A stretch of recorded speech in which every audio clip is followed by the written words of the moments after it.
नमस्कार, शेगाव लाईव्हमध्ये आपले स्वागत आहे। मी संतोष देठे। आज आपण पाहणार आहोत जळगाव जिल्ह्यातील मुक्ताईनगर तालुक्यातील ग्राम वडोदा येथील ग्रामपंचायतीचा कारभार। माहिती अधिकार कार्यकर्ते विजय दिघे यांनी सविस्तरपणे सांगितलेलं आहे। नमस्कार। आज स्पेशली बऱ्याच लोकांच्या आग्रहास्तव खूप अति महत्त्वाचा व्हिडिओ आणि तो म्हणजे ग्रामपंचायत ग्रामसेवक सरपंच या बाबतीतला आहे। त्यामुळे हा व्हिडिओ संपूर्ण पहा। बरेचसे प्रश्न निर्माण झाले होते ग्रामपंचायतीच्या निधीबाबत, होणाऱ्या भ्रष्टाचाराबाबत। त्यावेळेला माझे वेळोवेळी बरेचसे व्हिडिओज मी याबाबत केलेले आहेत। लोकांच्या आग्रहास्तव हा व्हिडिओ बनवत आहे। माहिती अधिकारामुळे काय होऊ शकतं? 80% भारतातली जनता ही ग्रामीण जनता आणि ग्रामीण जनतेचा विकास म्हणजेच ग्रामपंचायत। आणि याच ग्रामपंचायतीमध्ये कुंपणानेच शेत खाल्ले अशा पद्धतीच्या घटना सर्रास 99% ग्रामपंचायतीमध्ये होत असतात। भ्रष्टाचाराची पायामुळे खोलवर रुजलेले आहेत आणि तो भ्रष्टाचार कसा उघडकीस आणायचा यासाठीचा हा व्हिडिओ खूप महत्त्वाचा आहे। आणि हा व्हिडिओ मॅक्झिमम शेअर करा मित्रांनो, आणि नवीन असतील त्यांनी या आपल्या यूट्यूब चॅनलला सबस्क्राईब करायला विसरू नका, कारण की असेच व्हिडिओ तुम्हाला पाहायला मिळणार आहेत। भ्रष्टाचार नाहीसा करण्यासाठी काय पावलं उचलायची, कशा पद्धतीनं माहिती अधिकाराचा अर्ज करायचा। माहिती अधिकार म्हणजे एक ब्रह्मास्त्र आहे आणि ते ब्रह्मास्त्र कसं वापरायचं याची मी माहिती तुम्हाला आज देणार आहे, आणि ते पण उदाहरणासहित। नुकताच जळगाव जिल्ह्यातील मुक्ताईनगर तालुक्यातली वडोदा या गावी विजय सातव या ग्रामसेवकानं जवळजवळ लाखो रुपयाचा भ्रष्टाचार केला। आणि भ्रष्टाचार कसा केला त्याबाबतही मी स्पष्टपणे सांगणार आहे।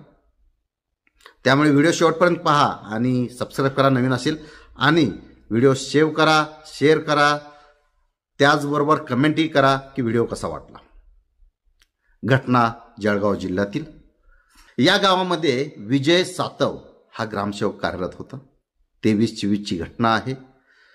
त्या ग्रामसेवकानं 15वा वित्त आयोग, जो मेन सोर्स आहे ग्रामपंचायतीला जो निधी येतो, तो 15वा वित्त आयोग, त्या आयोगामार्फत येणारा निधी हा विविध घटकावरती खर्च करायचा असतो। ग्रामसेवकाने सरपंचाला हाताशी धरून कोणतंही काम केलं नाही तरी सुद्धा त्याची बिलं काढली गेली। मेरी पंचायत ॲपमध्ये कुठल्याही बिलाचा फोटो अपलोड केला नाही, चेकचा नंबर अपलोड केला नाही, कामाचे फोटो अपलोड केले नाहीत। त्याच सालामध्ये त्याच ग्रामपंचायतीमध्ये PWDने खर्च केला होता, आणि PWDने कॉन्क्रिटीकरण रस्त्याचं त्याच्यावरती जवळजवळ 15 लाख रुपये खर्च केला होता। त्याचबरोबर गटर दुरुस्ती, त्याच्यावरती ढाकण, बंदिस्त गटर, त्याचबरोबर बरेचसे खर्च ह्या महाशय सरपंच आणि ग्रामसेवक यांनी मिळून कोणतंही अंदाजपत्रक सादर न करता त्यांनी चेक काढले होते। त्याच गावात रस्ता झाला होता आणि रस्त्या हा PWDने केला होता। PWDला पैसे PWDने दिले होते, परंतु त्याचा गैरफायदा घेत ह्या व्यक्तीने नुसता रस्ताच नाही तर गावातल्या विहिरीची दुरुस्ती, डागडुजी, LED लाईट, गावतळी याच्यावरती खर्च केला होता। इतर शासकीय खर्च असं करून लाखो रुपये याची बिलं त्यांनी पास करून खोटी कागदपत्र सुद्धा नाही केली आणि चेक काढले होते। त्याच गावातील नवयुवक प्रदीप कोथळकर यांनी माहिती अधिकाराचा अर्ज काढला आणि त्याच्यामध्ये विचारणा केली की 15व्या वित्त आयोगामध्ये किती रुपये खर्च झाले, आणि त्याच्या लक्षात आलं सरपंच ग्रामसेवक यांच्या, त्यांनी माहिती देणं स्टार्ट केली। प्रदीप तिथंच थांबला नाही, त्याने ज्या PWDनं तो रस्ता बांधला होता त्याच्याकडून माहिती घेतली रस्ता पीडब्ल्यूडीचा आहे हे त्याच्या लक्षात आलं आणि ग्रामपंचायतीने त्याच्यावरती खर्च केलेला आहे आणि बिलं काढलेली आहेत. हा पैशाचा आर्थिक अपहार केलेला आहे हे जेव्हा त्याच्या लक्षात आलं, त्यानं सरळ पंचायत समिती गाठली. पंचायत समितीला तक्रार अर्ज केला. त्याला ग्रामसेवक माहिती अधिकाराखाली माहिती मागूनही देत नव्हता. पंचायत समितीमध्ये अपील केलं. अपिलामध्ये निर्णय दिला की त्यांना माहिती देण्यात यावी, परंतु ग्रामसेवकानं कोणतीही माहिती दिली नाही. ज्या वेळेला प्रदीपने ही माहिती BDO यांच्याकडं स्पष्टपणे सांगितली, त्यावेळेला BDOने PWD अधिकाऱ्यांना पाचारण केलं आणि त्यांच्याकडून अहवाल मागून घेतला आणि त्यांनी अहवाल दिला की हा रस्ता आम्ही बनवलाय, त्याची MB, त्याच्या अदा केलेल्या रकमा, त्याचं इन्स्पेक्शन रिपोर्ट सगळं काही दिलं. BDOने त्यांना तिथं जाऊन इन्स्पेक्शन करा तुमच्या रस्त्याचं ते सुद्धा केलं. PWDचे अधिकारी गावात आले, त्यांनी इन्स्पेक्शनही केलं आणि शिक्कामोर्तब केला की हा PWDने रस्ता बांधलाय. आता मग PWDने हा रस्ता बांधला तर डबल बिल ग्रामपंचायतीने टाकायची गरजच नव्हती, परंतु सरपंच ग्रामसेवक यांची मिलीभगत आणि त्याच्या अगोदरही एक ग्रामसेवक होता विजय सातवच्या आधी, त्यांनी सुद्धा अशाच प्रकारचा गलथान कारभार केला होता आणि त्यांनी सुद्धा लाखो रुपयाची बिल त्यावरती सुद्धा त्यांनी खर्च केली होती. सदरच्या पहिल्या ग्रामसेवकाला त्याच्यावरतीही फौजदारीची आणि निलंबनाची टांगती तलवार आहे. अजून त्याच्यावरती का कारवाई झाली नाही ही सुद्धा गुलदस्त्यात माहिती आहे. आज निशा जाधव गट विकास अधिकारी मुक्ताईनगर यांनी विजय सातव यांना निलंबित केलं आहे.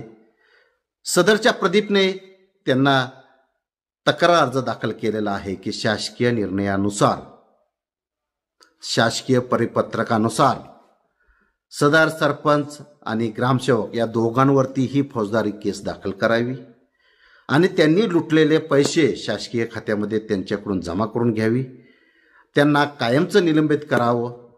त्याच्या अगोदरचे ग्रामसेवक अजूनही त्यांच्यावरती कारवाई झाली नाही, त्यांनी सुद्धा अशाच प्रकारचा सेम अपहार केलेला आहे आणि शासनाचा स्पष्ट आदेश आहे की यांच्यावरती फौजदारी केस दाखल करावी.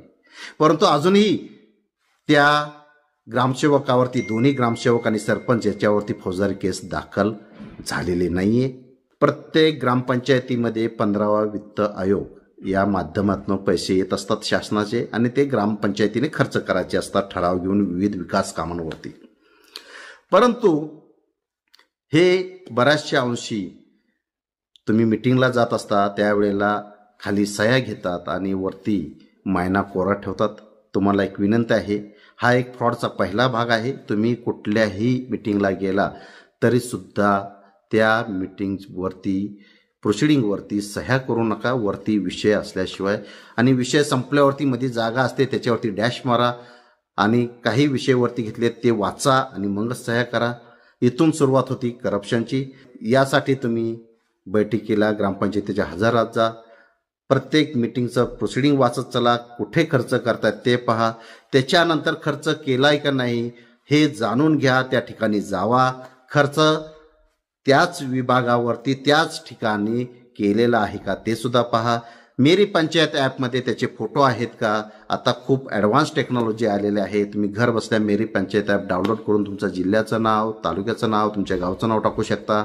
तुम्हाला प्रत्येक 15 दिवसाचे रिपोर्ट देतील, जमा खर्च येतो, पूर्ण अहवाल येतो, हे तुम्ही चेक करत राहा. माहिती अधिकाराखाली माहिती घ्या, माहिती अधिकाराखाली अर्ज घ्या की किती रकमा ह्या चालू वर्षामध्ये आल्या, किती रकमा खर्च झाल्या, कोणकोणत्या विकास कामावरती खर्च झाला, ह्या माहिती अधिकाराचा अर्ज तुम्ही करत राहा. माहिती अधिकाराचा अर्ज हा त्या विभागातील ग्रामपंचायतीमध्ये ग्रामसेवकाला द्या, त्याची पोच घ्या आणि माहिती आल्यावरती तुम्ही ती माहिती तपासून पहा खर्च कुठल्या गोष्टीवरती झाला आहे आणि त्या कामाच्या ठिकाणी जावा, त्या क्वालिटीचं काम आहे का, पाईपलाईन, नळ दुरुस्ती. बऱ्याचशा ठिकाणी TCLचं औषध पाणी स्वच्छतेसाठी वापरतात, परंतु फक्त बिल जोडली जातात आणि 99% तिथे TCLच्या औषधाचा उपयोग होत नाही.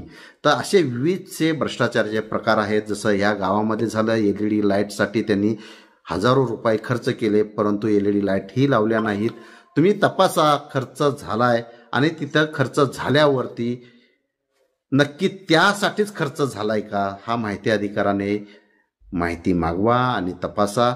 अशा प्रकारचे करप्शन ग्रामपंचायतीमध्ये जवळजवळ 99% चालू आहेत, सरपंच ग्रामसेवक याच्या मिलीभगतीतून. त्यामुळे तुम्ही याच्यावरती कारवाई करा आणि भारत देश भ्रष्टाचारमुक्त करा. आणि हो, माहिती अधिकारचा अर्ज प्रत्येकाने माहिती अधिकारचा अर्ज प्रत्येक गावामध्ये तुम्ही द्या. तुम्ही जर उभं राहिला ना तर ग्रामपंचायतीमधील भ्रष्टाचार संपुष्टात येईल. किमान 5 तरी माहिती अधिकाराचे अर्ज महिन्यामध्ये त्या जर ग्रामपंचायतीला गेले तर त्यांना भ्रष्टाचार करण्यास वाव मिळणार नाही.